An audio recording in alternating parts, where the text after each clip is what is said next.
ಸ್ವರೂಪ ಪಡ್ಕೊಳ್ಳುತ್ತೋ ಇಲ್ವೋ ಗೊತ್ತಿಲ್ಲ. ನಾವು ಫ್ರೀಡಮ್ ಟಿವಿ ಡೇ ಒನ್ ಇಂದ ಹೇಳ್ತಾ ಬರ್ತಾ ಇದೆ, ಇದು ಕೇವಲ ಬಿಡದಿ ಟೌನ್ಶಿಪ್ ನ ಪ್ರಶ್ನೆ ಅಲ್ಲ, JDS ನ ಅಳಿವು ಉಳಿವಿನ ಪ್ರಶ್ನೆ.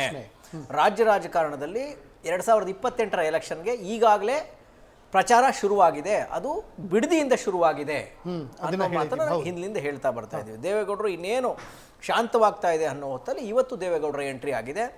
ಹೇಳ್ತಾ ಇದ್ದಾರೆ ಅವರು, ನಾಳೆ ನಾನು ಏನೋ ವಿಧಾನಸೌಧ ಗಾಂಧಿ ಪ್ರತಿಮೆ ಎದುರು ಪ್ರತಿಭಟನೆ ಕೂರ್ತೀನಿ ಅನ್ನುವ ಮೂಲಕ ಕುಮಾರಸ್ವಾಮಿ ಅವರು ಮತ್ತು ದೇವೇಗೌಡರು ಬಿಡದಿ ಟೌನ್ಶಿಪ್ನ ವಿಚಾರವನ್ನು ನೆಕ್ಸ್ಟ್ ಎಲೆಕ್ಷನ್ವರೆಗೂ ಜಾಗೃತವಾಗಿ ಇಡಬೇಕು.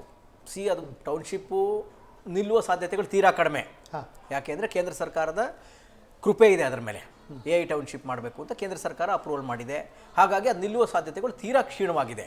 ಆದರೆ ಈ ಟೌನ್ಶಿಪ್ನ ಹೆಸರಲ್ಲಿ JDS ಪಕ್ಷ ಸಕ್ರಿಯವಾಗಿದೆ ಅನ್ನುವ ಸಂದೇಶವನ್ನು ಅಥವಾ ಕಾರ್ಯಕರ್ತರನ್ನು ಪುಟಿದೊಪ್ಪಿಸುವ ಕೆಲಸವನ್ನು JDS ನಾಯಕರು ಮಾಡ್ತಾ ಇದ್ದಾರೆ. ಅದು ತಪ್ಪು ಅಂತ ನಾವೇನು ಹೇಳೋಕ್ಕೆ ಬರೋದಿಲ್ಲ. ನಿನ್ನೆಯ ಆ ಘಟನೆ ಏನಿದೆ ಅದಕ್ಕೆ ಪೊಲೀಸ್ನವ್ರು ಕ್ರಮ ತಗೊಂಡಿದ್ದಾರೆ. ನೆನ್ನೆ ಹೇಳಿದ್ರು, ಚಪ್ಪಲಿ ಹೊಡೆಯೋದು, ಏನೋ ಕಪಾಳ ಕೊಡಿಸೋದು, ಕಲ್ಲಲ್ಲಿ ಹೊಡೆಯೋದು, ಪೊರಕೆಯಲ್ಲಿ ಹೊಡೆಯೋದು, ಇದೆಲ್ಲ ಸಹಜವಾಗಿ FIR ಮಾಡಬೇಕು, ಮಾಡಿದ್ದಾರೆ. BJP ನಾಯಕರು ಕೂಡ ಇವತ್ತು ಎಂಟ್ರಿ ಆಗಿದ್ದಾರೆ. ಇಲ್ಲಿ ಪ್ರಶ್ನೆ ಏನು ಅಂತ ಹೇಳಿದ್ರೆ, ಮೈತ್ರಿ ಪಕ್ಷಗಳು ಕಾಂಗ್ರೆಸ್ ಪಕ್ಷವನ್ನು ಎದುರಿಸೋಕೆ ಅಥವಾ DK ಸರ್ಕಾರವನ್ನು ಕೌಂಟರ್ ಮಾಡೋದಕ್ಕೆ ಇದನ್ನು ಸಂಪೂರ್ಣವಾಗಿ ಬಳಸ್ಕೊತಾ ಇದೆ, ತುಂಬ ಸಕ್ಸಸ್ಫುಲಿ ಬಳಸ್ಕೊತಾ ಇದೆ.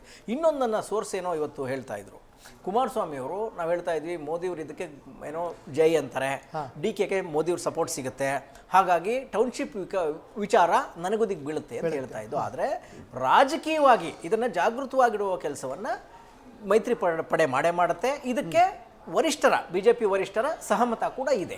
ಯಾಕೆ ಅಂತ ಹೇಳಿದ್ರೆ, ಕುಮಾರಸ್ವಾಮಿ ಅವರು ಲಾಸ್ಟ್ ಟೈಮ್ ವರಿಷ್ಠರನ್ನ ಭೇಟಿಯಾದಾಗ ಒಂದು ನೋಟನ್ನು ಕೊಟ್ಟರಂತೆ, ಈ ಬಿಡದಿ ಟೌನ್ಶಿಪ್ಪು ಕಾಂಗ್ರೆಸ್ಗೆ ಹೇಗೆ ಲಾಭ ಆಗುತ್ತೆ, ಬಿಡದಿ ಟೌನ್ಶಿಪ್ ಬಂದರೆ ನೆಕ್ಸ್ಟ್ ಎಲೆಕ್ಷನ್ಗೆ ಹೇಗೆ ಅವರು ಫಂಡ್ ಜನರೇಟ್ ಆಗುತ್ತೆ ಅನ್ನುವ ಒಂದು ವರದಿನ ವರಿಷ್ಠರಿಗೆ ಕುಮಾರಸ್ವಾಮಿ ಅವರು ಕೊಟ್ಟಿದ್ದಾರಂತೆ. ಹಾಗಾಗಿ ಬಿಡದಿ ಟೌನ್ಶಿಪ್ಗೆ BJP ವರಿಷ್ಠರ ವಿರೋಧ ಇಲ್ಲ, ಆದರೆ ಬಿಡದಿ ಟೌನ್ಶಿಪ್ ವಿರುದ್ಧ ಮಾಡ್ತಿರೋ ಹೋರಾಟಕ್ಕೆ BJP ವರಿಷ್ಠರ ಸಹಮತ ಇದೆ. ಎರಡನೇದು ಏನೋ DK CM ಆದ ತಕ್ಷಣ ಸಹಿಸ್ಕೊಳ್ಳದೆ ಹಿಂಗೆ ಹೊಟ್ಟೆವರಿಯಿಂದ ಮಾಡ್ತಾ ಇದ್ದಾರೆ ಅಂತ ಬಿಟ್ಬಿಟ್ಟು ಮನೆ ಕೂತ್ಕೋಬೇಕಾ ಏನೋ ನಮ್ಮ ರಂಗನಾಥ್ ಅವರೇ? ಸಹಜ ರಾಜಕಾರಣ. ಈಗ ನೀವು ಹೋರಾಟಗಳು ಮಾಡಿಲ್ವಾ?